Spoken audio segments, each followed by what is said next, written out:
मेरी तरफ से शानी टीवी देखने वाले तमाम नाज़रीन को अस्सलाम वालेकुम। दोस्तों, आज की इस वीडियो में हम आपको सैर करवाएंगे बरतानवी जजीरे के शुमाली तिहाई हिस्से पर वाक़या एक मुल्क की, जो कि खूबसूरती के एतबार से दुनिया में पहले नंबर पर शुमार किया जाता है। ये मुल्क खूबसूरत पहाड़, झीलें और सैरो सियाहत के मकामात की वजह से दुनिया भर के लोगों को अपनी तरफ आने पर मजबूर करता है। इसके अलावा तेल के जज़ायर के एतबार से ये मुल्क यूरोपीय यूनियन में सबसे आगे है। दोस्तों, यहाँ मैं आपको एक बात से आगाह करता चलूँ कि टीवी की इजाद इसी मुल्क में की गई। दुनिया का पहला फुटबॉल खेल इसी मुल्क में खेला गया और आज के दौर में इंसान की सबसे बड़ी ज़रूरत टेलीफोन भी इसी मुल्क में ईजाद किया गया। और इन तमाम बातों के अलावा हम आपको इस मुल्क के बारे में बहुत से दिलचस्प हक़ाइक़ से आगाह करेंगे।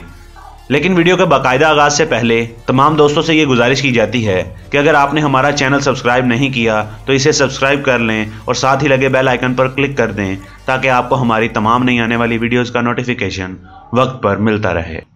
स्कॉटलैंड का लफ्ज़ लातीनी लफ्ज़ स्कॉटी से निकला है, जो स्कॉटलैंड और आयरलैंड के बसने वाले लोगों के लिए इस्तेमाल होता था।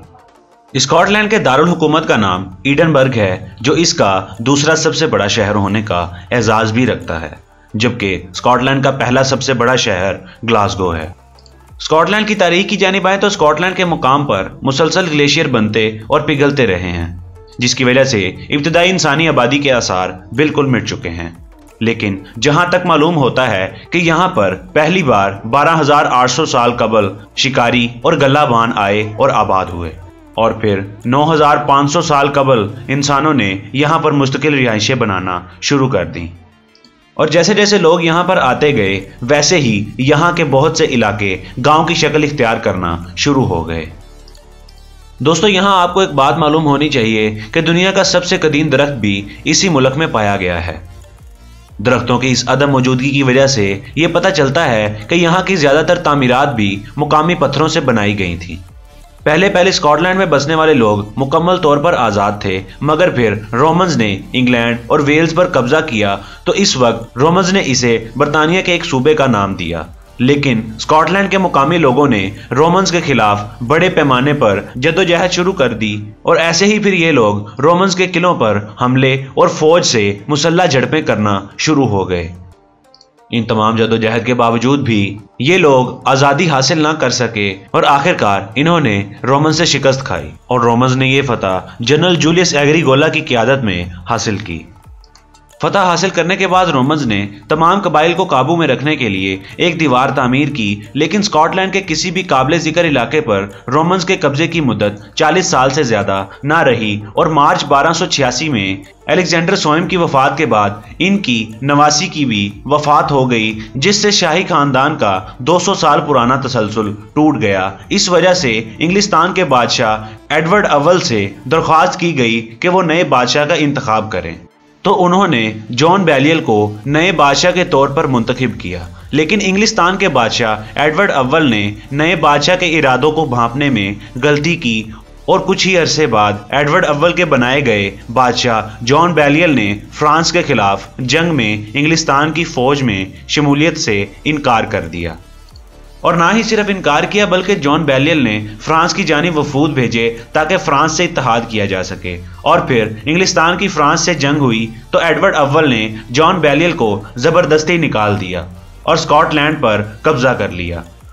और 1296 तक 1328 तक जारी स्कॉटलैंड की आज़ादी के लिए एंड्रयू मर्रे और विलियम वेलेस ने इंग्लिस्तान के साथ कई दिहाइयों तक जंगें जारी रखी, मगर आज़ादी हासिल ना कर सके। लेकिन फिर स्कॉटलैंड 16वीं सदी ईस्वी में आज़ाद हुआ और इस आज़ादी के पीछे बादशाह जेम्स का हाथ था। आज़ादी के बाद 1502 ईस्वी में बादशाह जेम्स ने इंग्लैंड के हेनरी हैफ्तम के साथ बाहमी अमन का मुआहिदा किया और इसी तरह हेनरी हैफ्तम ने जेम्स की बेटी के साथ शादी कर ली, जिससे स्कॉटलैंड के बादशाह जेम्स चेशम को इंग्लिस्तान की सल्तनत विरासत में मिल गई। मईशत की बात की जाए तो स्कॉटलैंड की मईशत का अंदाज़ा इस बात से लगाया जा सकता है कि ग्लासगो, जो कि स्कॉटलैंड का सबसे बड़ा शहर है, तंबाकू की तिजारत के हवाले से दुनिया में सबसे आगे था। स्कॉटलैंड में मगरबी तर्ज की मखलूत और खुली मईशत है जो बकिया यूरोप और दुनिया से जुड़ी हुई है। रिवायती तौर पर स्कॉटलैंड की मईशत ज़्यादातर भारी सनतों जैसा कि जहाज साजी, कोयले की कान करनी और फौलाद की तैयारी वगैरह से मुज़य्यन है। स्कॉटलैंड का तीसरा बड़ा शहर अबरडीन है, जो कि यूरोप में तेल का दारुल हुकूमत होने की हैसियत भी रखता है और माशी सरगर्मियों का मरकज भी कहलाता है। जैसा कि दोस्तों आपको पता है कि स्कॉटलैंड दुनिया का खूबसूरत तरीन मुल्क है, इसीलिए स्कॉटलैंड की मईशत में सयाहत को अब खासी अहमियत हासिल है। 2002 के अदादोशुमार के मुताबिक सयाहत से होने वाली आमदनी कुल मुल्की मईशत का 5% हिस्सा थी। 2005 में स्कॉटलैंड की सारी बरामदात का तखमीना 17.5 अरब पाउंड लगाया गया था, जिसमें 70% हिस्सा मैन्युफैक्चरिंग के मुतालिक था। स्कॉटलैंड की बुनियादी बरामदात में इलेक्ट्रॉनिक्स और माशी खिदमात सर फहरिस्त हैं। 2006 में तेल की आमदनी को हटाकर कुल मुल्क की आमदनी 86 अरब पाउंड रही, जो कि फीकस 16,900 बनती है। स्कॉटलैंड को इसकी इंजीनियरिंग की महारत, मसलन रेल के इंजन और बहरी जहाज की बदौलत दुनिया भर में आला मुकाम हासिल है। स्कॉटलैंड में 5 अहम बैनुल-अक़वामी हवाई अड्डे भी मौजूद हैं, जो कि 150 मुख्तलिफ बैनुल-अक़वामी शहरों के लिए परवाजें मुहैया करते हैं। इसके अलावा स्कॉटलैंड में 340 रेलवे स्टेशन हैं और 3000 किलोमीटर तवील पटरियां भी मौजूद हैं, जिन पर हर साल 6 करोड़ 20 लाख मुसाफिर सफर करते हैं। मई 2009 में स्कॉटलैंड में बेरोजगारी की शरह 6.6% थी, जो कि बरतानिया और यूरोपीय यूनियन के ज्यादातर ममालिक से कम है। बात की जाए रकबे और आबादी की, तो स्कॉटलैंड को रकबे के लिहाज से दुनिया में 98वें नंबर पर शुमार किया जाता है। इसका कुल रकबा 78,387 मुरबा किलोमीटर है और इसका 1.9% हिस्सा पानी पर भी मुश्तमिल है। स्कॉटलैंड का ज्यादातर रकबा इंग्लिस्तान के जजीरे के शुमाली तिहाई हिस्से पर मुहित है और यह जजीरा बर-ए-आज़म यूरोप के शुमाल मगरिब में वाक़या है। 2001 की मरदमशुमारी के मुताबिक स्कॉटलैंड की कुल आबादी 50,62,011 अफराद पर मुश्तमिल थी, जो कि 2009 में बढ़कर 51,94,000 हो गई। दोस्तों, स्कॉटलैंड की ज्यादातर आबादी गैर ममालिक में रिहाइश पजीर है। कनाडा में स्कॉटिशुल नस्ल अफराद की तादाद 47 लाख है, जबकि अमेरिका में स्कॉटिश और आयरिशुल नस्ल अफराद की तादाद 2 करोड़ 70 लाख है। न्यूजीलैंड में इब्तदाई यूरोपीय नस्ल तारिकीन वतन अफराद का चौथाई हिस्सा स्कॉटिश लोगों पर मुश्तमिल है। स्कॉटलैंड की रिहाइश पजीर नस्लों में 40,000 से 50,000 पोलिश लोग आबाद हैं।